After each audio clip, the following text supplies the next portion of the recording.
কামারুজ্জামানের review রায়ে প্রধান বিচারপতি সহ 4 বিচারপতির সই নিয়ে যাওয়া হয়েছে আন্তর্জাতিক অপরাধ ট্রাইব্যুনালে।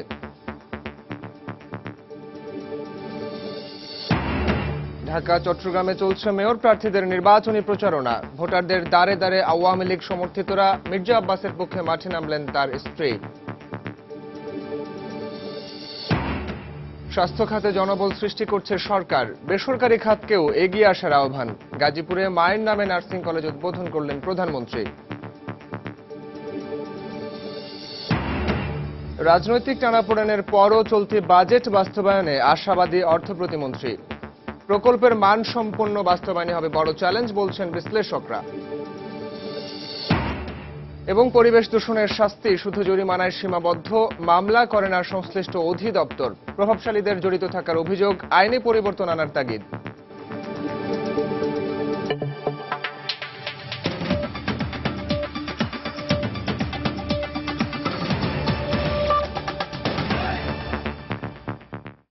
সময় সংবাদের সঙ্গে আছি আমি সাইফুল রুদ্র। ৭১ মানবতা বিরোধী অপরাধে মৃত্যুদণ্ডপ্রাপ্ত জামায়াত নেতা কামারুজ্জামানের আপিল বিভাগের দেয়া রায়ে প্রধান বিচারপতি সহ 4 বিচারপতির সই করেছেন। এখন পাঠানো হয়েছে অপরাধ ট্রাইব্যুনালে। এর আগে নিয়ে যাওয়া হয় সুপ্রিম কোর্টের রেজিস্ট্রারের কাছে, সেখান থেকে আইন স্বরাষ্ট্র মন্ত্রণালয়ে পাঠানো হবে। এদিকে আলবদর নেতা কামারুজ্জামানের ফাঁসি কার্যকরকে কেন্দ্র করে বাড়ানো হয়েছে ঢাকা কেন্দ্রীয় কারাগারের নিরাপত্তা ব্যবস্থা। মৃত্যুদণ্ড আপিল বিভাগ বহাল রাখার পর প্রস্তুত করা হয় ফাঁসির মঞ্চ।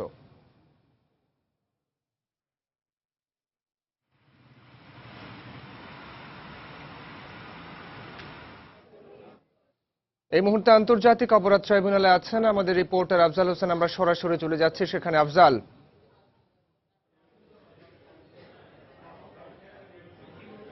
রুদ্র, কিছুক্ষণ আগেই জামাত নেতা কামারুজ্জামানের যে রিভিউ আবেদনটি খারিজ হয়েছিল, সেই খারিজ আদেশের কপিটি মূলত ট্রাইব্যুনালে এসে পৌঁছেছে। সুপ্রিম কোর্টের রেজিস্ট্রার মেহেদী হাসান তিনি মূলত এই রায়টি ট্রাইব্যুনালে এনে পৌঁছে দিয়েছেন। তো তারা এখনো মূলত ট্রাইব্যুনালে অবস্থান করছেন এবং পরবর্তী প্রক্রিয়া কি হবে এ বিষয়ে ট্রাইব্যুনালের রেজিস্ট্রার তিনি আমাদেরকে জানাবেন। তো এর আগে মূলত ট্রাইব্যুনালের যে রেজিস্ট্রার রয়েছেন তারা সকাল থেকেই ট্রাইব্যুনালে সেই রায়ের জন্য অপেক্ষা করছেন এবং ট্রাইব্যুনালের যে বেঞ্চ অফিসার এবং বিচারপতিরা রয়েছেন তারাও ট্রাইব্যুনালে রয়েছেন। তো এর আগে আপনি জানেন যে প্রধান বিচারপতি এস.কে সিনহার নেতৃত্বে আপিল বিভাগের 4 সদস্যের বেঞ্চ কামারুজ্জামানের রিভিউ রায়ে স্বাক্ষর করে এবং স্বাক্ষর করার পরে মূলত সেই রায়টি বিভিন্ন জায়গায় যেখানে পাঠানোর দায়িত্ব, আইনগতভাবে যে দায়িত্বগুলো রয়েছে সেই জায়গাগুলোতে পাঠানো শুরু হয়েছে। তো আমাদের সুপ্রিম কোর্টের সহকারী রেজিস্ট্রার তিনি আমাদেরকে জানিয়েছেন মূলত এই রায়টি এখন আইন মন্ত্রণালয়, স্বরাষ্ট্র মন্ত্রণালয়ে এবং ট্রাইব্যুনালে পাঠাবেন। এরই মধ্যে তারা ট্রাইব্যুনালে পাঠানোর কাজ শেষ করেছেন। এরপরেই মূলত ট্রাইব্যুনাল থেকে সংশ্লিষ্ট বিচারপতি যারা আছেন তারা রায়টি দেখবেন এবং দেখার পরে মূলত ট্রাইব্যুনাল থেকে ঢাকা কেন্দ্রীয় কারাগারে এবং জেলা ম্যাজিস্ট্রেটের কাছে পাঠানো হবে। তো রুদ্র, আরেকটি বিষয় জানিয়ে রাখি যে আমরা এই পূর্ণাঙ্গ রায় প্রকাশের পরে রাষ্ট্রের সর্বোচ্চ আইন কর্মকর্তা অ্যাটর্নি জেনারেলের কাছে গিয়েছিলাম, যে এই রায় কার্যকরের পরবর্তী প্রক্রিয়া সম্পর্কে জানতে গিয়েছিলাম। তিনি আমাদেরকে জানিয়েছেন যে এই রায়টি ট্রাইব্যুনাল থেকে যখন ঢাকা কেন্দ্রীয় কারাগারে পৌঁছাবে তখন ঢাকা কেন্দ্রীয় কারাগারের কর্তৃপক্ষ কামারুজ্জামানকে রাষ্ট্রপতির কাছে প্রাণ ভিক্ষা চাইবেন কিনা এই বিষয়টি জিজ্ঞাসা করা হবে। যদি কামারুজ্জামান প্রাণ ভিক্ষা না চান তা সেক্ষেত্রে কামারুজ্জামানের রায় কার্যকরে অর্থাৎ কামারুজ্জামানের দণ্ড কার্যকর যে কোনো দিন সরকার করতে পারে, এটা সরকারের এখতিয়ার রয়েছে। তো এখন মূলত কামারুজ্জামানের রিভিউ যে খারিজ হয়ে গেছিল সেই আদেশটি এখন ট্রাইব্যুনালে রয়েছে। কিছুক্ষণের মধ্যেই আমরা ধারণা করছি কিছুক্ষণের মধ্যেই ট্রাইব্যুনালের কর্তৃপক্ষ ঢাকা কেন্দ্রীয় কারাগারে এবং জেলা ম্যাজিস্ট্রেটের কাছে রায়টি পাঠাবেন বলে আমরা জানতে পেরেছি। এরপরেই মূলত ট্রাইব্যুনালের রেজিস্ট্রার এই বিষয়ে আমাদের পরবর্তী বিষয়ে জানাবেন। তো এই ছিল আন্তর্জাতিক অপরাধ ট্রাইব্যুনাল থেকে কামারুজ্জামানের রিভিউ রায় সম্পর্কিত সর্বশেষ তথ্য। রুদ্র। দর্শক, সুপ্রিম কোর্টের রেজিস্ট্রার রায়ের কপিটি আন্তর্জাতিক অপরাধ ট্রাইব্যুনালে পাঠিয়েছেন। এরপর আইন ও স্বরাষ্ট্র মন্ত্রণালয়ে পাঠানো হবে এবং কারা কর্তৃপক্ষের হাতে সেটি পৌঁছে দেওয়া হবে, সেই খবর জানাচ্ছিলেন সহকর্মী আফজাল হোসেন। এই মুহূর্তে কেন্দ্রীয় কারাগারের সামনে আছেন আমাদের রিপোর্টার খান মোহাম্মদ রুমেল। আমরা সরাসরি চলে যাচ্ছি সেখানে। রুমেল,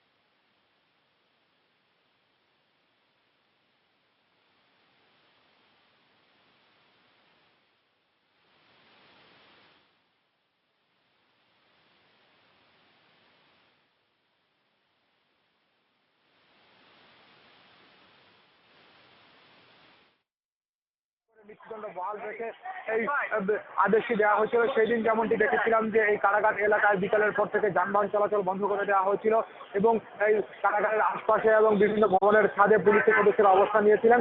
তো আজকে কিন্তু সেই পুলিশের সদস্যদের অবস্থান এখানে রয়েছে, কিন্তু যানবাহন চলাচল যেটি সেটি কিন্তু এখনো পর্যন্ত স্বাভাবিক রয়েছে। আর এখানে একটু জানিয়ে রাখি যে কামরুজ্জামানের বিরুদ্ধে যে আদেশটি এসেছে সেটি হচ্ছে এখন যে দণ্ড কার্যকরের প্রক্রিয়াটি, সেই ক্ষেত্রে ট্রাইব্যুনাল অ্যাক্ট অনুযায়ী তার দণ্ডটি কার্যকর হবে। সেখানে জেল কোড অনুসরণ করার কথা সেটির কিন্তু কোনো বাধ্যবাধকতা নেই। তবে এখানে হচ্ছে যে ট্রাইব্যুনাল অ্যাক্টে রয়েছে কোনো আসামির বিরুদ্ধে আদালত যে আদেশ দিবেন সেই আদেশটি কার্যকর করা, জেল কোড যে অনুসরণ করার কথা সেটির কিন্তু কোনো বাধ্যবাধকতা নেই। তবে এখানে হচ্ছে যে ট্রাইব্যুনাল অ্যাক্টে রয়েছে কোনো আসামির বিরুদ্ধে আদালত যে আদেশ দিবেন সেই আদেশটি কার্যকর। ট্রাইব্যুনাল অ্যাক্ট অনুযায়ী সরকার যদি কারা কর্তৃপক্ষকে নির্দেশ দেন যে কামরুজ্জামানের রায়টি কার্যকর করার জন্য, তো সেই ক্ষেত্রে কামরুজ্জামানকে জেল কর্তৃপক্ষ জিজ্ঞেস করবেন যে তিনি রাষ্ট্রপতির কাছে প্রাণ ভিক্ষার আবেদন করবেন কি করবেন না। কর্তৃপক্ষকে নির্দেশ দেন যে কামরুজ্জামানের রায়টি কার্যকর করার জন্য, তো সেই ক্ষেত্রে কামরুজ্জামানকে জেল কর্তৃপক্ষ জিজ্ঞেস করবেন যে তিনি রাষ্ট্রপতির কাছে প্রাণ ভিক্ষার আবেদন করবেন কি করবেন না। তিনি যদি রাষ্ট্রপতির কাছে প্রাণ ভিক্ষার আবেদন করেন তাহলে তার আবেদনটি রাষ্ট্রপতির কাছে পৌঁছে দেওয়া হবে রাষ্ট্রপতি দপ্তরে তার সিদ্ধান্ত জানার জন্য। আর যদি কামরুজ্জামান বলেন যে তিনি রাষ্ট্রপতির কাছে প্রাণ ভিক্ষার আবেদন করবেন না, তাহলে কিন্তু দণ্ডটি যে কোনো মুহূর্তে কারা কর্তৃপক্ষ কার্যকর করতে পারবে। আবার তবে একটা বিষয় এখানে একটু জানিয়ে রাখি যে সরকার যদি কারা কর্তৃপক্ষকে নির্দেশ দেয় যে জেল কোড অনুসরণ করার জন্য, তাহলে কারা কর্তৃপক্ষ জেল কোড অনুসরণ করবে। আর সরকার যদি কারা কর্তৃপক্ষকে নির্দেশ দেয় ট্রাইব্যুনাল অ্যাক্ট অনুযায়ী দণ্ড কার্যকর করার জন্য, তাহলে সেটিও করতে পারবে। অর্থাৎ পুরো প্রক্রিয়াটা নির্ভর করছে সরকারের সিদ্ধান্তের উপর। তবে এই ধরনের প্রক্রিয়াগুলো শুরু করার আগে সেটি হচ্ছে যে তার যেই আদেশের যে কপিটি যেটি এই মুহূর্তে ট্রাইব্যুনালে রয়েছে সেটি আসলে কারা কর্তৃপক্ষের কাছে এসে পৌঁছতে হবে। তো সেই প্রক্রিয়াটির জন্য এখন পর্যন্ত এখানে অপেক্ষা। তো সেটি যদি এখানে এসে পৌঁছায় কারা কর্তৃপক্ষের কাছে, তাহলে আমি আবার ফিরব। কারাগার থেকে আমার কাছে এখন পর্যন্ত এতটুকুই ছিল। রুদ্র। দর্শক, সবশেষ প্রক্রিয়া সম্পন্ন করার জন্য অপেক্ষায় রয়েছে কারা কর্তৃপক্ষ। আর কেন্দ্রীয় কারাগারের সামনে থেকে সেই খবর জানাচ্ছিলেন সহকর্মী খান মোহাম্মদ রুমেল। ডিসিসি নির্বাচনের প্রচারণায় মাঠে নেমেছে বিএনপি। প্রথম দিনেই বিএনপি প্রার্থীদের অভিযোগ, প্রচারণার ক্ষেত্রে লেভেল প্লেইং ফিল্ড নিশ্চিত হচ্ছে না। এ ব্যাপারে অভিযোগ পেলে ব্যবস্থা নেওয়ার কথা জানিয়েছেন রিটার্নিং কর্মকর্তা। এদিকে বিএনপি সমর্থিত মেয়র প্রার্থীদেরকে এখনও মাঠে দেখা না গেলেও পুরোদমে প্রচারণা চালাচ্ছেন আওয়ামী লীগ সমর্থিত প্রার্থীরা, যাচ্ছেন ভোটারদের দ্বারে দ্বারে। মঙ্গলবার থেকেই আনুষ্ঠানিক প্রচারণা শুরু হলেও প্রথম দিনে বিএনপি সমর্থিত মেয়র প্রার্থীদের পক্ষে কোনো প্রচার ছিল না মাঠ পর্যায়ে। বুধবার ডিসিসি দক্ষিণের খিলগাঁও এলাকায় বিএনপি সমর্থিত মেয়র প্রার্থী মির্জা আব্বাসের পক্ষে জনসংযোগ করেন তার স্ত্রী আফরোজা আব্বাস। এ সময় তিনি অভিযোগ করেন প্রচারণার ক্ষেত্রে সমান সুযোগ নিশ্চিত হচ্ছে না। শুধু মেয়র প্রার্থী কেন, যারা কমিশনার প্রার্থী তাদেরও হাজার হাজার মামলা, সব রাজনৈতিক মামলা, হরতালের মামলা। তারপর যারা কাজ করবে, যারা পুলিং এজেন্ট হবে, যারা আমাদের সঙ্গে কাজ করবে, তাদেরও মামলা। শুধু কিভাবে কাজ করবে সেই ফিল্ডটাকে তৈরি করতে হবে। যেভাবে সরকার দলের প্রার্থীরা কাজ করবে আমাদের জন্য শুধু সেভাবে সমান্তরাল না হয় আমরা কিভাবে কাজ করব বলেন। তো সেই ফিল্ডটাকে তৈরি করতে হবে। লেভেল প্লেইং আমরা যেটা বলছি সেটা আমরা চাই, সেটা এখনো তৈরি হয়নি। এ ব্যাপারে রিটার্নিং কর্মকর্তা বলছেন যে কোনো সমস্যার অভিযোগ পেলে ব্যবস্থা নেওয়া হবে। 19 জন সরকারি রিটার্নিং অফিসার আছেন, ওনারা কিন্তু মনিটর করছেন। তবে প্রার্থীদের ক্ষেত্রে যদি কোনো অসুবিধা থাকে, কোনো জায়গায় বাধা প্রদান করা হয়, প্রার্থীরা অবশ্যই আমাদেরকে বলবেন, বললে আমরা তাৎক্ষণিক প্রয়োজনীয় কার্যব্যবস্থা গ্রহণ করব। এদিকে বিএনপি সমর্থিত প্রার্থীদের পক্ষে প্রচারণা শুরু হলেও এখনো মাঠে নামেননি মেয়র প্রার্থীরা। তবে আওয়ামী লীগ সমর্থিত মেয়র প্রার্থীরা পুরো দমে জনসংযোগে ব্যস্ত। সকালে ঢাকা দক্ষিণের বংশাল এলাকায় গণসংযোগ করেন আওয়ামী লীগ সমর্থিত মেয়র প্রার্থী সাইদ খোকন। এ সময় আনুষ্ঠানিক প্রচারণা শুরু করায় বিএনপিকে স্বাগত জানান তিনি। বিএনপি প্রার্থী এসেছে, আমরা অত্যন্ত আনন্দিত। আনন্দের জায়গাটুকু এ কারণে যে একটা অসুস্থ রাজনৈতিক প্রক্রিয়া থেকে তারা আলটিমেটলি বের হতে পেরেছে। আমরা সবাই মিলে একটা উৎসব মুখর পরিবেশে চমৎকার একটা নির্বাচন এই শহরের মানুষকে উপহার দিব, সেটাই আমাদের প্রধান লক্ষ্য হবে।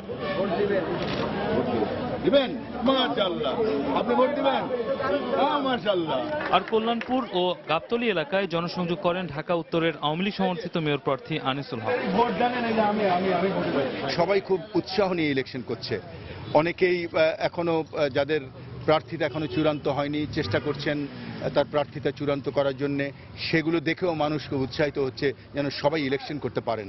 সুতরাং এক ধরনের ভালো ইলেকশন হবে বলে আমরা আশা করছি। এদিকে ঢাকা উত্তর সিটি কর্পোরেশন নির্বাচনে বিএনপি সমর্থিত মেয়র প্রার্থী সংকট হলে বিএনপি সমর্থন চেয়েছেন মাহিবি চৌধুরী। সকালে জাতীয় প্রেস ক্লাবে এক সংবাদ সম্মেলনে নির্বাচনের ইশতেহার ঘোষণা করেন এই প্রার্থী।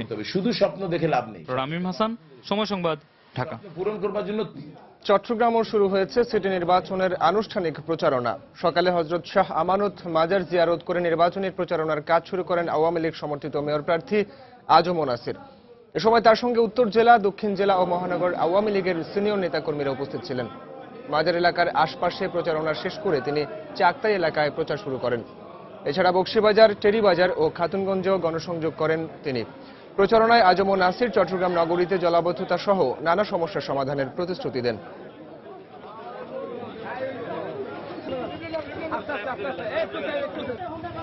আমাদের প্রিয় বাজট আজম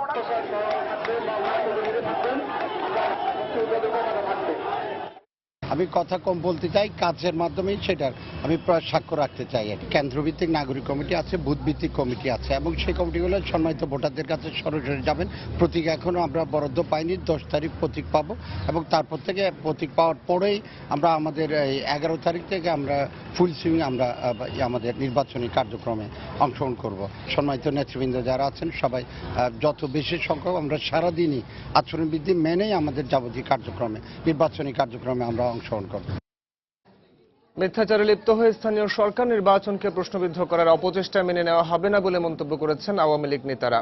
রাজধানীতে আজ হরতাল বিরোধী ভিন্ন ভিন্ন অনুষ্ঠানে তারা আরো বলেন, বেগম জিয়া নির্বাচনে তার দলের সন্ত্রাসীদের সমর্থন করলে আইন শৃঙ্খলা বাহিনী তাদের প্রয়োজনীয় ব্যবস্থা নেবে। নির্বাচনের আগেই মিথ্যাচারে লিপ্ত হওয়া, নির্বাচনকে প্রশ্নবিদ্ধ করার চেষ্টা করা, এটা কোন অবস্থাতেই গ্রহণ করা যায় না। সুপ্রিম কোর্ট বারের সম্মানিত সভাপতি সিনিয়র আইনজীবী অ্যাডভোকেট খন্দকার মাহবুব হোসেন সাহেব, তিনি আদালতকে প্রভাবিত করার চেষ্টা করছেন এই সন্ত্রাসীদের, এই অপরাধীদের আগাম জামিন কিভাবে নেওয়া যায়, তার জন্য আদালতকে প্রভাবিত করার কৌশল অবলম্বন করছেন। মামলার আসামিদের আজকে সমর্থন করে মাঠে নামছেন, আবার লেভেল প্লেইং ফিল্ডের কথা বলছেন, আবার হয়তো নির্বাচন শুরু হওয়ার আগে মাননীয় প্রধানমন্ত্রীর উপর দোষারোপ করছেন, আওয়ামী লীগের উপর দোষারোপ করছেন। এটা কোন আচরণ বিধিতে পারে? এখনো সময় আছে, সোজা পথে চলে আসেন, গণতন্ত্রের পথে চলে আসেন। আর যদি বিশৃঙ্খলা সৃষ্টি করেন, 92 দিনে যে অপরাধ আপনি করেছেন তার জন্য আপনার রক্ষা নাই, আপনার আইনের কাঠ করে দাঁড়াতে হবে। যিনি পেট্রোল বোমাবাজদের দিয়ে 200 জন মানুষ হত্যা করেছেন, তিনি আবার সেই পেট্রোল বোমারুদের নিয়ে, সন্ত্রাসীদের নিয়ে ঢাকার বিভিন্ন ওয়ার্ডে নাকি ঘুরে বেড়াবেন। সুতরাং এই হিংস্র জঙ্গি নেত্রীকে ঢাকার ওয়ার্ডে ওয়ার্ডে প্রতিহত করার জন্য ঢাকাবাসীকে, আওয়ামী লীগের নেতা কর্মীদের প্রতি আমি আহ্বান জানাই। ঢাকা সিটি কর্পোরেশন নির্বাচনে আনিসুল হক এবং সাইদ খোকনকে সমর্থন দিয়ে আগামীকাল থেকে প্রচার শুরু করবে ঢাকা নাগরিক সমাজের নেতারা। সকালে ঢাকা রিপোর্টার্স ইউনিটিতে এক সংবাদ সম্মেলনে একথা বলেন তারা। মুক্তিযুদ্ধের চেতনায় বিভিন্ন সাংস্কৃতিক, পেশাজীবী এবং সামাজিক সংগঠনের সমন্বয়ে গঠিত 251 জনের এই কমিটি কাল বিকেলে জাতীয় সংসদের সামনে মানিক মিয়া এভিনিউতে থেকে এই দুই প্রার্থীর পক্ষে প্রচারের কাজ শুরু করবেন বলে জানান সংগঠনের সদস্য সচিব। আধুনিক যানজট মুক্ত নাগরিক অধিকার সম্পন্ন ঢাকা নগর আমরা চাই।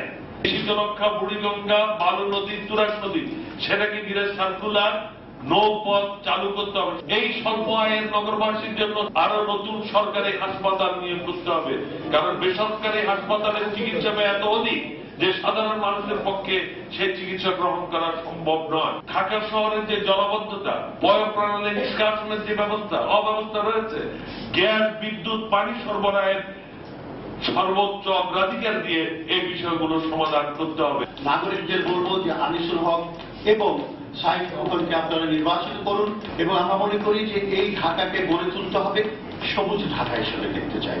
সবুজ ঢাকা, সোনার বাংলাদেশ, এটি আমাদের মূল লক্ষ্য। আমি যে প্রাচীনতম একজন নাগরিক এই ঢাকার, আমার এই জীবদ্দশায় আমি অবশ্যই দেখে যেতে পারবো ঢাকা বিশ্বের প্রধান একটি মহানগরীতে পরিণত হয়েছে। জামায়াত নেতা কামারুজ্জামানের মৃত্যুদণ্ড দ্রুত কার্যকরের দাবিতে অবস্থান কর্মসূচি পালন করেছে গণজাগরণ মঞ্চ। সকাল 11টা থেকে শাহবাগে গণজাগরণ মঞ্চের নেতাকর্মীরা অবস্থান কর্মসূচিতে অংশ নেয়। বুধবার রাতে কামারুজ্জামানের ফাঁসি কার্যকরের দাবিতে তারা বিভিন্ন ধরনের স্লোগান দেয়। মৃত্যুদণ্ড কার্যকরের আগে পর্যন্ত এই কর্মসূচি অব্যাহত থাকবে বলে দৃঢ় অঙ্গীকার ব্যক্ত করে গণজাগরণ মঞ্চ। এ সময় মৃত্যুদণ্ড কার্যকরের পর জামাত শিবির যাতে কোনো নাশকতা সৃষ্টি করতে না পারে সেদিকে সজাগ দৃষ্টি রাখতে দেশবাসীকে আহ্বান জানান মঞ্চের মুখপাত্র ডক্টর ইমরান সরকার। আমরা প্রত্যাশা করছি আজকের মধ্যেই এই রায় কার্যকর করবার উদ্যোগ গ্রহণ করা হবে, কেননা ইতিমধ্যেই 3 দিন অতিবাহিত হয়ে যাচ্ছে, অথচ এই রায়ের কার্যকর করা হয়নি। সারা দেশের মানুষ, 16 কোটি মানুষ এই রায় কার্যকর দেখবার জন্য অধীর আগ্রহে অপেক্ষা করছে। আমরা প্রত্যেকেই যে যার জায়গা থেকে সতর্ক থাকব, যাতে জামাত শিবির কোনোভাবে যেন কোনো নাশকতা তৈরি করতে না পারে। সমসংবাদে আরো থাকছে। কালবৈশাখী ঝড়ে কেরানীগঞ্জে একজনের মৃত্যু, 3 শতাধিক ঘরবাড়ি লণ্ডভণ্ড। বেশ কয়েকটি এলাকার বিদ্যুৎ বিচ্ছিন্ন। কুষ্টিয়ার খোলা আকাশের নিচে গৃহহীনরা।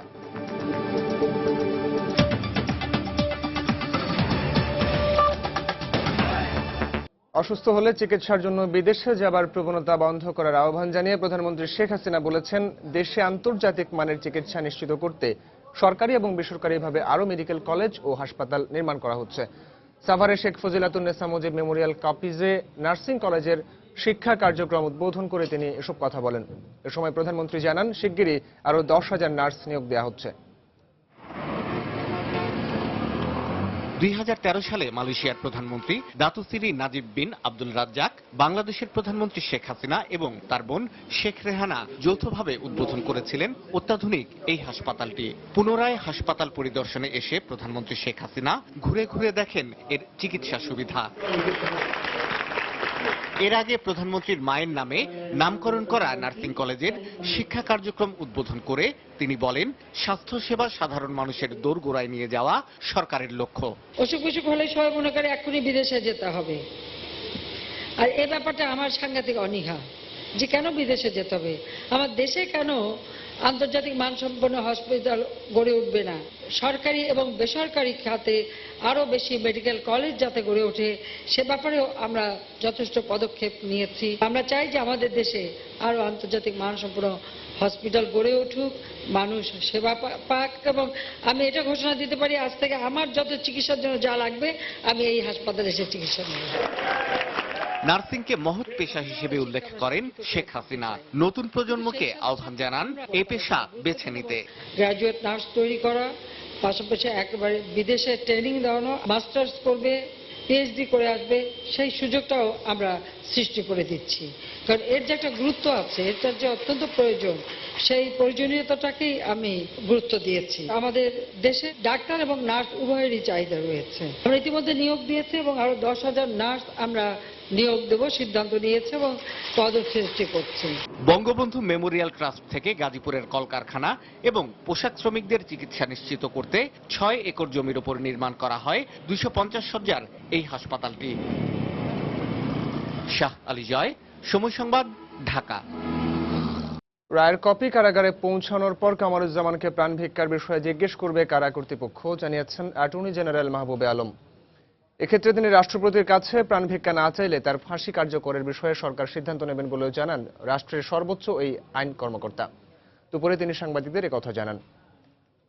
উনি যদি প্রাণ ভিক্ষা চাওয়ার ইচ্ছা ব্যক্ত করেন তো সেই ক্ষেত্রে ওনাকে সেই দরখাস্ত লেখার সুযোগ দিতে হবে। তারপরে এটা রাষ্ট্রপতির কাছে যাবে, রাষ্ট্রপতি এটার উপর সিদ্ধান্ত নেবেন, সেটা রাষ্ট্রপতির এখতিয়ার। এবং যদি রাষ্ট্রপতি নাকচ করেন সেই ক্ষেত্রে ওনাকে জানানো হবে রাষ্ট্রপতি এটা নাকচ করেছেন এবং ওনার আত্মীয় স্বজনের সাথে ওনাকে শেষবারের মতন দেখা করার একটা সুযোগ দিতে হবে। সরকার যে তারিখ স্থির করবেন সেই তারিখেই দণ্ড কার্যকর হবে। রায়ের কপি কারাগারে পৌঁছানোর পর আদালতের নির্দেশনা অনুযায়ী ফাঁসি কার্যকর করা হবে বলে জানিয়েছেন স্বরাষ্ট্র প্রতিমন্ত্রী আসাদুজ্জামান খান কামাল। দুপুরে সচিবালয়ে তিনি সাংবাদিকদের একথা জানান। এ সময় তিনি আসন্ন পয়লা বৈশাখ নির্বিঘ্নে সম্পন্ন করতে সকল প্রস্তুতি নেওয়া হয়েছে বলেও জানান। অবশ্যই সাইন হয়ে থাকলে অবশ্যই পৌঁছে গিয়েছে, কিংবা 2-1 মিনিটে পৌঁছবে, এটা তো কোনো ব্যাপার নয়, পৌঁছে যাবে। পৌঁছে গেলে তারপরে রায়ে যেভাবে নির্দেশ আছে ঠিক সেই নির্দেশ অনুযায়ী আমরা বাকি অংশটুকু আমরা বাকি কাজটুকু করবো। পয়লা বৈশাখের অনুষ্ঠানটা একটা সুন্দর নিরাপদে নির্বিঘ্নে সন্ধ্যা 6টার পরে আমরা আর এই সমস্ত অনুষ্ঠানগুলো যাতে শেষ হয়ে যায় সেই জন্য আমরা লক্ষ্য রাখবো। কিশোরগঞ্জে দুটি মামলায় ভারতীয় বিচ্ছিন্নতাবাদী সংগঠন উলফার 2 নেতাকে যাবজ্জীবন কারাদণ্ডাদেশ দিয়েছেন আদালত। দুপুরে জেলা ও দায়রা জজ আদালতের বিচারক মাহবুবুল ইসলাম এই আদেশ দেন। মামলার বিবরণীতে বলা হয়, 2010 সালের 17 জুলাই র্যাবের একটি দল ভৈরব থেকে বিপুল পরিমাণ অস্ত্রসহ উলফার সামরিক শাখার নেতা রঞ্জন চৌধুরী ও তার সহযোগী প্রদীপকে আটক করে। পরে ভৈরব থানায় সন্ত্রাস দমন ও বিস্ফোরক আইনে দায়ের করা 4টি মামলায় তাদের গ্রেফতার দেখানো হয়। দীর্ঘ শুনানি শেষে দুপুরে অস্ত্র ও সন্ত্রাস দমন মামলায় তাদেরকে যাবজ্জীবন কারাদণ্ড ও 20,000 টাকা করে জরিমানা করেন আদালত। এদিকে বিস্ফোরক আইনের আরও একটি মামলা আদালতে বিচারাধীন রয়েছে।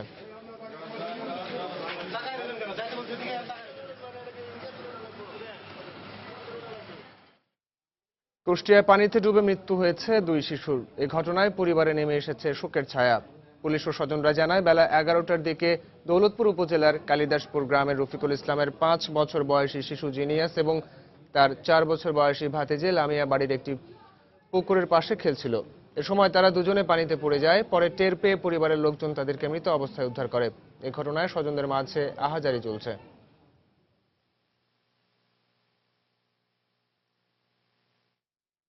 গত সন্ধ্যার কালবৈশাখী ঝড়ে কেরানীগঞ্জে একজন মারা গেছেন। বিধ্বস্ত হয়েছে 3 শতাধিক ঘরবাড়ি। চাঁপাইনবাবগঞ্জেও বৈশাখী ঝড়ে ব্যাপক ক্ষয়ক্ষতি হয়েছে।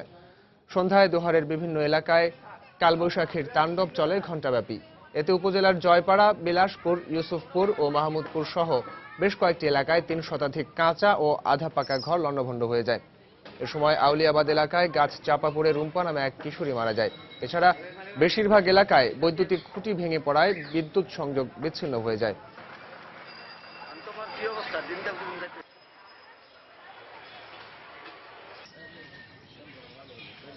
এদিকে চাঁপাইনবাবগঞ্জেও গতকাল সন্ধ্যার ঝড়ে সদর ও শিবগঞ্জ উপজেলার বেশিরভাগ বাগানের আমের মুকুল ঝরে পড়েছে। এ সময় শিলাবৃষ্টিতে ধানের ব্যাপক ক্ষয়ক্ষতি হয়। আর বেশিরভাগ কাঁচা ঘর বিধ্বস্ত হওয়ায় পাশাপাশি বেশ কয়েকটি এলাকার বিদ্যুৎ সংযোগও বিচ্ছিন্ন হয়ে যায়।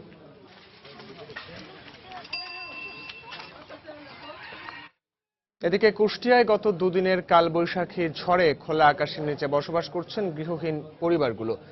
গতকাল রাত 11টার পর থেকে ভোর পর্যন্ত জেলার 3টি উপজেলায় দফায় দফায় দমকা হাওয়া সহ প্রচুর বৃষ্টিপাত হয়। এতে বিপর্যস্ত হয়ে পড়ে ঘরবাড়ি বিধ্বস্ত হওয়া পরিবারগুলো।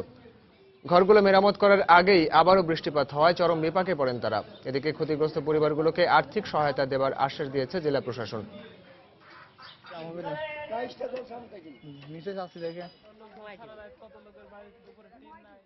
গত রাত্রে ধরেন যে কষ্ট করে বসেছিলাম ঝড় বৃষ্টির ভিতরে, মানে কোনো খাওয়া না, রান্না বাড়া না, বিদ্যুৎও নাই, আমার খাওয়া দাওয়া নাই, আমরা খুব নিঃসহায় গেছি।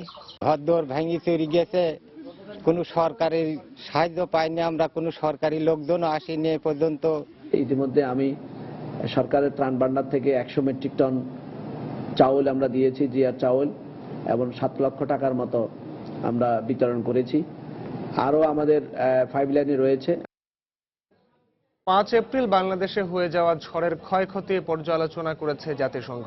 একই সঙ্গে বাংলাদেশ সরকারকে সহযোগিতায় প্রস্তুত রয়েছে বলে জানিয়েছেন জাতিসংঘ মহাসচিবের মুখপাত্র স্টিফেন ডুজারিক। রাজধানী ঢাকা সহ কয়েকটি জেলায় আঘাত হানা ঝড়ের ক্ষয়ক্ষতি সম্পর্কে অবগত আছে জাতিসংঘ। এই ক্ষতি কাটিয়ে উঠতে বাংলাদেশ সরকারকে সব ধরনের সহায়তা দিতে প্রস্তুত আমরা। রাজনৈতিক টানাপোড়েনের পরও চলতি বাজেট বাস্তবায়ন নিয়ে আশাবাদী অর্থ প্রতিমন্ত্রী আব্দুল মান্নান। এদিকে অর্থ বছর শেষ হতে খুব বেশি সময় বাকি না থাকায় চলছে আগামী বাজেটের খসড়া প্রণয়নের কাজও, যার আকার চলতি বাজেটের চেয়ে প্রায় 50,000 কোটি টাকা বেশি হবে বলেও এরই মধ্যে জানা গেছে। বিশ্লেষকরা বলছেন, আকার বাড়ানোর পাশাপাশি প্রকল্পের মানসম্পন্ন বাস্তবায়ন হবে আগামী বাজেটের সবচেয়ে বড় চ্যালেঞ্জ। আরও জানাচ্ছেন সানবির রুপল। খাত পুঁজিবাজার সংস্কার কার্যক্রম চলছে। গেল বছর জুনে সরকারের চলতি মেয়াদে 2014-15 অর্থ বছরের বাজেট ঘোষণার পর প্রথমার্ধ চলছিল বেশ ঠিকঠাক। বিনিয়োগ, অবকাঠামো উন্নয়ন সহ অর্থনীতির প্রায় সব সূচকে ছিল চাঙ্গা। মূল্যস্ফীতিও খুব একটা বাড়েনি নির্ধারণ করেছিল। তবে অর্থ বছরের দ্বিতীয়ার্ধে রাজনৈতিক টানাপোড়েনে 2.5 লাখ কোটি টাকার বাজেট লক্ষ্যমাত্রা অনুযায়ী বাস্তবায়ন নিয়ে শঙ্কা দেখা দেয়। 5,000 কোটি টাকা কমিয়ে সংশোধিত এডিপি ধরা হয় 75,000 কোটি টাকা। এমন অবস্থায় অর্থ প্রতিমন্ত্রী বললেন, আয় ব্যয়ের হিসেবে চলতি বাজেট বাস্তবায়নে সমস্যা হবে না তাদের। দুর্নীতি, অপচয়, কালক্ষেপণ যেটা করে আরো অর্থের বিনাশ করা, এইগুলো আমাদের এখানে আছে এবং এই সকল যে ব্যাধিগুলা, রোগগুলাকে দূর করার জন্য আপনার চেষ্টা চলছে। আমরা তো মনে করি আমরা 95-97 বাস্তবায়ন করি এবং আমরা কোনো কোনো ক্ষেত্রে আমরা 100 বাস্তবায়ন করি। সুতরাং আমি মনে করি আমরা রাইট ট্র্যাকে আছি। এরই মধ্যে আগামী বাজেটের বিষয়ে খসড়া তৈরি শুরু করেছে অর্থ মন্ত্রণালয়। 2015-16 অর্থ বছরের বাজেটে প্রবৃদ্ধি লক্ষ্যমাত্রা হতে পারে 7.4%, মূল্যস্ফীতি 6.4%, রাজস্ব লক্ষ্যমাত্রা ধরা হতে পারে 2,13,000 কোটি টাকা। মোট জিডিপির আকার 17,30,000 কোটি টাকা এবং বার্ষিক উন্নয়ন কর্মসূচিতে বরাদ্দ ধরা হতে পারে 89,000 কোটি টাকা। অগ্রাধিকার দেওয়া হতে পারে ভৌত অবকাঠামো উন্নয়ন, মানব সম্পদ উন্নয়ন, কৃষি ও পল্লী উন্নয়ন, তথ্য প্রযুক্তি ব্যবহার বৃদ্ধি এবং জলবায়ু পরিবর্তনের সক্ষমতা অর্জন। এছাড়া বিদ্যুৎ খাতে ভর্তুকি অব্যাহত থাকতে পারে। এরই মধ্যে অর্থমন্ত্রী জানিয়েছেন, নতুন বাজেটের আকার হবে প্রায় 3 লাখ কোটি টাকা। তিন লাখের কাছাকাছি কোথাও হবে। বিশ্লেষকরা বলছেন, বাজেট বাস্তবায়নে অভ্যন্তরীণ উৎস থেকে অর্থ সংগ্রহ বাড়ছে। এতে আশঙ্কা থেকে যায় সঠিকভাবে প্রকল্প বাস্তবায়নে। দুর্বলতার জায়গাগুলোকে কাটিয়ে উঠে দক্ষ বা মানসম্পন্ন প্রজেক্ট বাস্তবায়নটি কিন্তু উত্তর চ্যালেঞ্জ হয়ে দাঁড়াচ্ছে। আমরা হয়তো আগামীতে শতভাগ বাস্তবায়নের কথা বলবো, কিন্তু মানসম্পন্ন প্রজেক্ট বাস্তবায়নটি কিন্তু আগামী দিনের জন্য বড় চ্যালেঞ্জ। আগামী বাজেট হওয়া উচিত বিনিয়োগ ও উৎপাদন বৃদ্ধির বাজেট, যা সপ্তম পঞ্চবার্ষিক পরিকল্পনা বাস্তবায়নে সহায়ক হবে বলে মন্তব্য করেন তিনি। সানবীর রূপল, সময় সংবাদ, ঢাকা। ক্ষুদ্র ঋণ নারীর ক্ষমতায়ন, কর্মসংস্থান সৃষ্টি এবং সম্পদ বৃদ্ধিতে সহায়তা করেছে বলে মন্তব্য করেছেন অর্থমন্ত্রী আবুল মাল আব্দুল মুহিত। সকালে পল্লী কর্মসংস্থান সহায়ক ফাউন্ডেশন PKSF এর এক সেমিনারে তিনি একথা বলেন। অর্থমন্ত্রী বলেন, ডক্টর ইউনূস ক্ষুদ্র ঋণ ব্যবস্থা তৃণমূল পর্যায়ে নিয়ে গেছেন।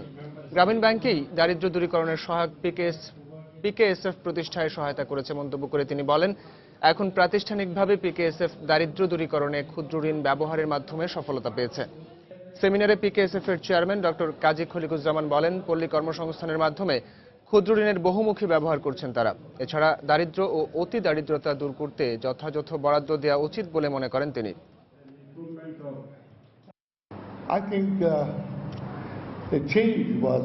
ডক্টর ইউনূস ক্ষুদ্র ঋণ ব্যবস্থা তৃণমূল পর্যায়ে নিয়ে গেছেন। গ্রামীণ ব্যাংক PKSF গড়তে সহায়তা করেছে। ক্ষুদ্র ঋণ নারীর ক্ষমতায়ন, কর্মসংস্থান, সম্পদ তৈরিতে সাহায্য করেছে।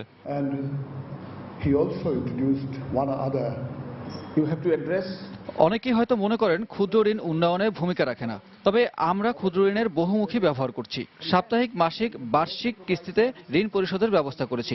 আমরা দারিদ্র্য বিমোচনে ক্ষুদ্র ঋণ কাজে লাগাতে চাই। বিভিন্ন রকম প্রশিক্ষণের মাধ্যমে ক্ষুদ্র ঋণকে আরো কার্যকর করতে ভূমিকা রেখে যাচ্ছে PKSF।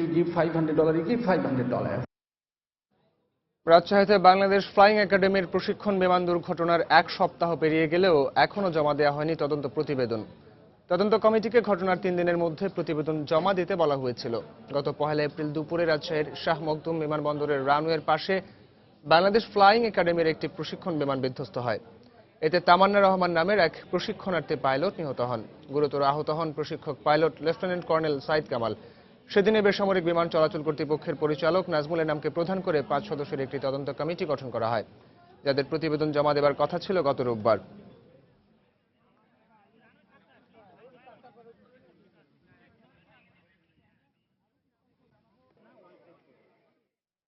চট্টগ্রামে ব্যাটারি চালিত অটোরিকশা চলাচলের দাবিতে অবস্থান কর্মসূচি পালন করেছে শ্রমিকরা।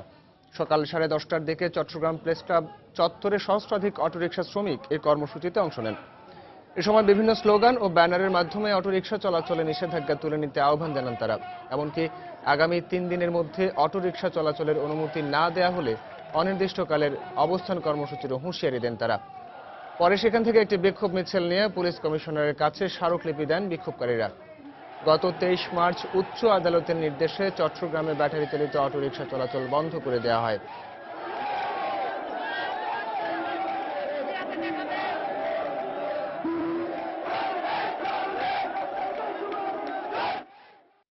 বিমানকে লাভজনক প্রতিষ্ঠানে পরিণত করার আশাবাদ ব্যক্ত করেছেন বিমান বাংলাদেশ এয়ারলাইন্সের ব্যবস্থাপনা পরিচালক ও প্রধান নির্বাহী কর্মকর্তা কাইল হেইড।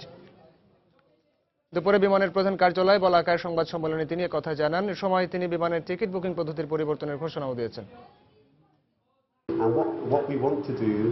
আমরা এরই মধ্যে সুনির্দিষ্ট কর্মপরিকল্পনা নিয়েছি। এবছর গুরুত্বপূর্ণ কিছু সিদ্ধান্ত আমরা নেব। কিভাবে আয় বাড়ানো যায় সেদিকে নজর আমাদের রয়েছে। যাত্রীদের কথা চিন্তা করে সাশ্রয়ী মূল্যে টিকিট দিচ্ছি আমরা মনে করছি যাত্রী উপস্থিতিও সন্তোষজনক। হিলি সীমান্ত এলাকা থেকে ধরে নিয়ে এক বাংলাদেশিকে নির্যাতনের অভিযোগ উঠেছে ভারতীয় সীমান্তরক্ষী বাহিনী বিএসএফ এর বিরুদ্ধে। বিজিবি স্থানীয়রা জানায় সকাল 7টায় হিলি সীমান্তের চুরিপুরচি এলাকার বাসিন্দা বদিউজ্জামান গরু বাঁধতে সীমান্ত সংলগ্ন মাঠে গেলে বিএসএফ তাকে ধরে নিয়ে যায়। এলাকাবাসী বলছে 2 ঘন্টা শারীরিক নির্যাতনের পর বিএসএফ বদিউজ্জামানকে ছেড়ে দেয়। পরে তাকে হাকিমপুর উপজেলা স্বাস্থ্য কমপ্লেক্সে ভর্তি করা হয়। ক্যামেরার সামনে এ ব্যাপারে কথা বলতে রাজি হননি বর্ডার গার্ড বাংলাদেশ বিজিবি।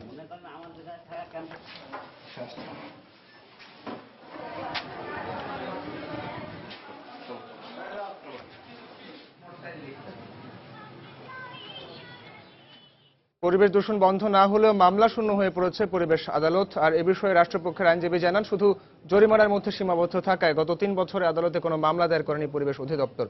তবে পরিবেশ আইনজীবী সমিতির দাবি, রাজনৈতিক প্রভাবশালীরা পরিবেশ দূষণের সাথে জড়িত থাকে তাদের বিরুদ্ধে যথাযথ ব্যবস্থা নেওয়া যাচ্ছে না। পরিবেশ রক্ষায় যথাযথ পদক্ষেপ গ্রহণের সরকারের সদিচ্ছার প্রয়োজন বলে মনে করেন সংস্থাটি। আরও জানাচ্ছেন সাদিকুর রহমান। এভাবে প্রতিদিন এই কলকারখানার বিষাক্ত পদার্থ ও বর্জ্য দিয়ে দূষিত হচ্ছে রাজধানীর পরিবেশ। ময়লা আবর্জনার এই অব্যবস্থাপনা ক্রমাগত যেন পরিবেশ দূষণের মহোৎসবে পরিণত হচ্ছে। ময়লা আবর্জনা নামতাছে, যে দেন না যে নামতাছে, এই পানি নাই ধরেন দূষিত হইতেছে পানি। এই জন্য নদীর মধ্যে মাছ নাই, কিছু নাই। পচা পানি এই যে হাত ধরতে ধরতে খাত যায়। গোসল করুন কেমনে, পানি দেখলে মায়া লাগে, আর এই পানি দেখলে জিদ উঠে। খাল ভরাট ও নদী দূষণের ফলে হুমকির মুখে পড়েছে ঢাকার পরিবেশ। এর জন্য রাজনৈতিক প্রভাবশালীদের দায়ী করলেন বাংলাদেশ পরিবেশ আইনজীবী সমিতির নির্বাহী পরিচালক। রাজনৈতিকভাবে মারাত্মক প্রভাবশালীরা পরিবেশ আইন লঙ্ঘন করেন বলে সরকার তাদের বিরুদ্ধে ব্যবস্থা নিতে চান না। আইনটা ফলো করে পরিবেশকে যেভাবে সংরক্ষিত করা সম্ভব ছিল, আমরা সেটি সংরক্ষণ করতে ব্যর্থ হয়েছি। তিনি মনে করেন, পরিবেশ রক্ষায় আদালতের এখতিয়ার স্পষ্ট করার পাশাপাশি জনগণকে সরাসরি মামলা করার অধিকার দেওয়া প্রয়োজন। আইনে বলে দেওয়া আছে আপনি মামলা করতে পারবেন, তবে সরাসরি না, ডিজির মাধ্যমে যে করতে হবে। যদি এটাকে উচ্চ আদালতে আনা হয়, এর এখতিয়ার স্পষ্ট করে দিতে হবে। 2002 সালে গঠিত হয় পরিবেশ আদালত। 2010 সালে আইন সংশোধনের ফলে শুধু পরিবেশ অধিদপ্তরেই আদালতে মামলা দায়ের করতে পারে। গত 12 বছরে মামলা হয়েছে মোট 467টি। এর মধ্যে 375টি নিষ্পত্তি হয়ে বর্তমানে বিচারাধীন আছে 92টি মামলা। পরিবেশ আদালতে নিয়োজিত রাষ্ট্রপক্ষের আইনজীবী মনে করেন, দ্রুত নিষ্পত্তির জন্য পরিবেশ অধিদপ্তরের কর্মকর্তাদের পাশাপাশি পুলিশকেও এ ধরনের মামলা তদন্তের এখতিয়ার দেওয়া প্রয়োজন। যদি সরকার অধিক সংখ্যক তদন্তকারী কর্মকর্তা নিয়োগ দেন কিংবা থানাকে তদন্ত করার নির্দেশ দেন, সেই ক্ষেত্রে এটা জটিলতা নিরসন হতে পারে। যে হারে শিল্প কলকারখানা ইন্ডাস্ট্রি গড়ে তুলছে বিভিন্ন রাজনৈতিক ব্যক্তিত্ব মহল, তাদের প্রতি ওইভাবে আইন প্রয়োগ অনেক ক্ষেত্রেই করা সম্ভব হচ্ছে না। পরিবেশ সংরক্ষণ আইনে সর্বোচ্চ সাজা 3 কোটি টাকা অর্থদণ্ড ও 10 বছরের সশ্রম কারাদণ্ড। সাদিকুর রহমান, সময় সংবাদ, ঢাকা। দেশের বাইরের খবর। ইয়েমেনের হাউথি বিদ্রোহীদের দমনে সৌদি আরব নেতৃত্বাধীন সামরিক জোটকে অস্ত্র সহায়তা দেবার ঘোষণা দিয়েছে যুক্তরাষ্ট্র। তবে দেশটিতে চলমান যুদ্ধ বন্ধে আলোচনা শুরুর বিষয়ে তাগিদ দিয়েছে ইরান ও তুরস্ক। এদিকে জাতিসংঘ জানিয়েছে, হাউথিদের বিরুদ্ধে আন্তর্জাতিক জোটের বিমান হামলা শুরুর পর থেকে এ পর্যন্ত ইয়েমেনে 560 জনের বেশি নিহত হয়েছেন, যাদের মধ্যে 74 জনই শিশু। যে অবস্থায় সেখানে মানবিক সাহায্য পৌঁছে দিতে আরও 2টি ত্রাণ সরবরাহকারী বিমান পাঠানোর ঘোষণা দিয়েছে আন্তর্জাতিক সংস্থা রেড ক্রস। মঙ্গলবার ইয়েমেনের রাজধানী সানায় হাউথিদের দমনে আরও কয়েক দফা বিমান হামলা চালায় সৌদি নেতৃত্বাধীন জোট। সানার অদূরে বেইত রেজাল গ্রামে জোটের হামলায় একই পরিবারের 3 শিশু সহ 3 নারী নিহত হয় বলে জানায় গণমাধ্যম। এই ঘটনায় জনসাধারণের মধ্যে ভয়াবহ ক্ষোভ ও ত্রাসের সৃষ্টি হয়েছে বলেও জানায় তারা। আমাদের গ্রামে নির্দ্বিধায় গণহত্যা চলছে, অনেকে গুরুতর আহত। এই যুদ্ধে কোনো পক্ষই আমাদের কথা ভাবছে না। আমরা এসব হামলার তীব্র নিন্দা জানাই। সাধারণ মানুষকে হত্যা করে তারা কি উদ্দেশ্য চরিতার্থ করছে আমরা বুঝতে পারছি না। এই প্রেক্ষাপটে গভীর উদ্বেগ জানিয়েছে জাতিসংঘ। ইয়েমেনে যুদ্ধের তাণ্ডবে 1 লাখেরও বেশি মানুষ ঘরছাড়া হয়েছে বলে জানিয়েছে তারা।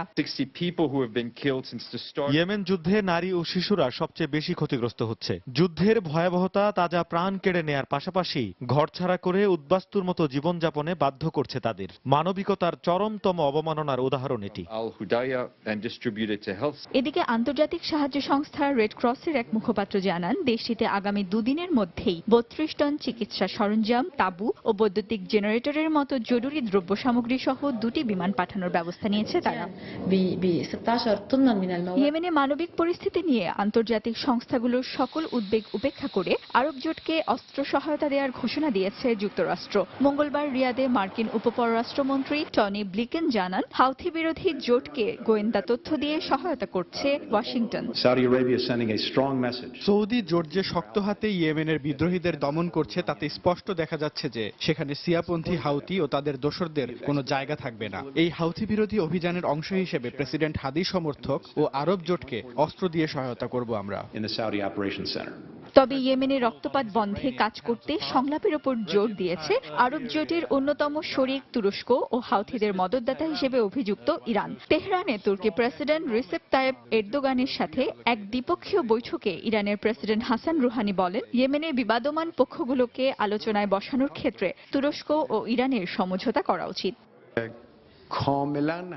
ইরাক, সিরিয়া ও ফিলিস্তিন সহ পুরো মধ্যপ্রাচ্য নিয়ে আলোচনা করেছি আমরা। একটি বিষয় আমরা উভয় সম্মত হয়েছে যে ইয়েমেনে সৌদি জোটের হামলা মধ্যপ্রাচ্যের সংকট আরো ঘনীভূত করে তুলছে। সৌদি আরবের উচিত অবিলম্বে যুদ্ধ বন্ধ করে দেশটির রাজনৈতিক দলগুলোর মধ্যে শান্তি আলোচনার সুযোগ সৃষ্টি করা।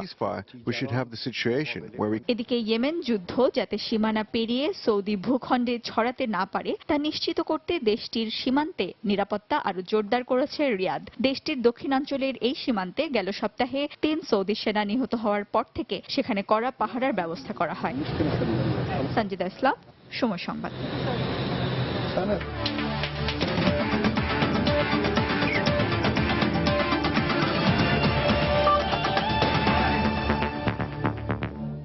লা লিগার খবর। স্প্যানিশ লা লিগার ম্যাচে আজ ঘরের মাঠে আলমেরিয়াকে আতিথ্য দিতে যাচ্ছে স্প্যানিশ জায়ান্ট বার্সেলোনা। ন্যু ক্যাম্পে বাংলাদেশ সময় রাত 12টায় শুরু হবে দু দলের এই ম্যাচ।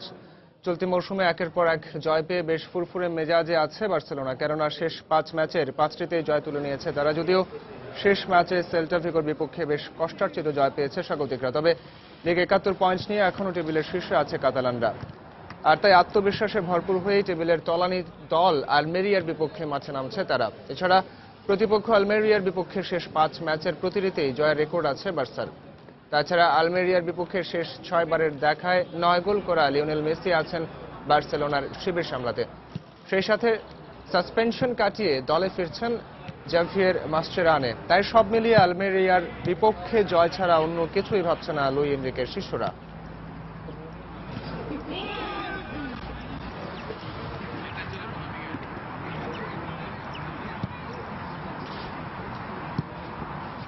দর্শক, রায়ের কপিটি পৌঁছেছে কেন্দ্রীয় কারাগারে কারা কর্তৃপক্ষের হাতে। সেখানে আছেন আমাদের রিপোর্টার ওমর ফারুক। আমরা সরাসরি চলে যাচ্ছি সেখানে।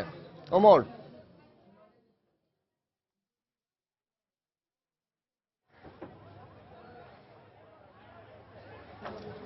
রুদ্র, যেই রায়ের কপির জন্য গত কয়েকদিন ধরে অপেক্ষা এবং যেই রায়ের কপির নিয়ে এত আলোচনা, সেই রায়ের কপি কিছুক্ষণ আগেই পৌঁছেছে এবং আপনি আমার পেছনে যেই মাইক্রো বাসটি দেখতে পাচ্ছেন, এই মাইক্রো বাসটি করেই ট্রাইব্যুনাল থেকে 3-4 জন কর্মকর্তা তারা এখানে এসে পৌঁছেছেন এবং তাদের হাতে আমরা যেটি দেখেছি সেটি হচ্ছে যে একটি বাদামি রঙের খামে করে সেই যে রায়ের কপিটি, সেই রায়ের কপিটি নিয়ে আসা হয়েছে এবং তারা এরই মধ্যে ভেতরে ঢুকে গেছেন।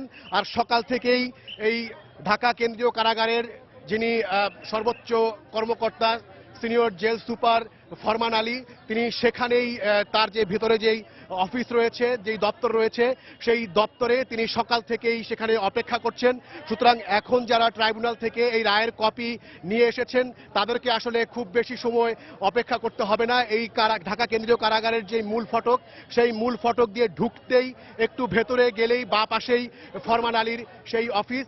দর্শক, রুদ্র, আপনি জানেন যে গত পরশু যখন কামারুজ্জামানের আইনজীবীদের কামারুজ্জামানের করা রায় পুনর্বিবেচনার আবেদনটি খারিজ হয়ে যায়, তার পরপরই কিন্তু ঢাকা কেন্দ্রীয় কারাগার কর্তৃপক্ষ সব ধরনের প্রস্তুতি নিয়েছেন বলে আমাদেরকে জানিয়েছেন। তারা জানিয়েছেন যে রায় কার্যকর করার জন্য যে ধরনের প্রস্তুতির দরকার সেই প্রস্তুতি তারা এরই মধ্যে সম্পন্ন করেছেন। তারা এরই মধ্যে যে সকল জল্লাদ এই রায় কার্যকরের জন্য ভূমিকা রাখবেন তাদেরকেও নির্দিষ্ট করেছেন, যদিও তাদেরকে এখনো জানানো হয়নি। নিয়ম অনুযায়ী যখন এই রায় কখন বাস্তবায়িত হবে সেই সময়টি নির্ধারিত হয়ে যাবে, তখনই তার 1 ঘন্টা আগে জল্লাদদেরকে জানানো হবে এবং জল্লাদদেরকে কামারুজ্জামানকে চিনিয়ে দেওয়া হবে। এই রায় যেহেতু এখন এখানে পৌঁছেছে, এখন নিয়ম অনুযায়ী জেল কর্তৃপক্ষ কিছু প্রসিডিউর বা নিয়ম তারা মানবেন। প্রথমেই তারা যেই কাজটি করবেন নিয়ম অনুযায়ী সেটি হচ্ছে যে এই রায়টি কামারুজ্জামানকে পড়ে শোনানো হবে এবং তাৎক্ষণিকভাবে তার কাছে জানতে চাওয়া হবে যে তিনি মহামান্য রাষ্ট্রপতির কাছে ক্ষমা চান কিনা। এর যদি কামারুজ্জামান মহামান্য রাষ্ট্রপতির কাছে ক্ষমা না চান তাহলে তাৎক্ষণিকভাবেই আসলে সিদ্ধান্তটি জানিয়ে দেওয়া হবে স্বরাষ্ট্র মন্ত্রণালয়ে এবং স্বরাষ্ট্র মন্ত্রণালয় মূলত সরকারের তরফ থেকে সেই ক্ষণটি কখন এই রায় কার্যকর করা হবে সেই ক্ষণটি নির্ধারণ করবে। এরপর আরও যে সকল কার্যক্রম রয়েছে সেসবও সম্পন্ন হবে। রুদ্র, এই ছিল এখন পর্যন্ত আমার হাতে সবশেষ। দর্শক, রায়ের কপিটি ইতিমধ্যেই কারা কর্তৃপক্ষের হাতে পৌঁছেছে এবং কারা কর্তৃপক্ষ সব ধরনের প্রস্তুতি সম্পন্ন করে রেখেছেন এবং পরবর্তী প্রক্রিয়াগুলো সম্পন্ন করার জন্য অপেক্ষায় আছেন। সেই খবরাখবর জানাচ্ছিলেন কেন্দ্রীয় কারাগার থেকে আমাদের সহকর্মী ওমর ফারুক। আর দর্শক, এই ছিল এখনকার মতো। যে কোনো খবর পেতে ভিজিট করুন সময়নিউজ.tv। যে কোনো বাংলা লিংক রবি সিরিয়াল নম্বর থেকে সময় সংবাদের খবর অনুষ্ঠান সম্পর্কে জানতে এবং যে কোনো তথ্য সময় সংবাদকে জানাতে ডায়াল করুন 1624 নম্বরে। এছাড়া এইমাত্র পাওয়া খবর আপনার মোবাইলে পেতে SMS করুন *BN লিখে পাঠিয়ে দিন 1624 নম্বরে। সঙ্গে থাকুন সময়ের।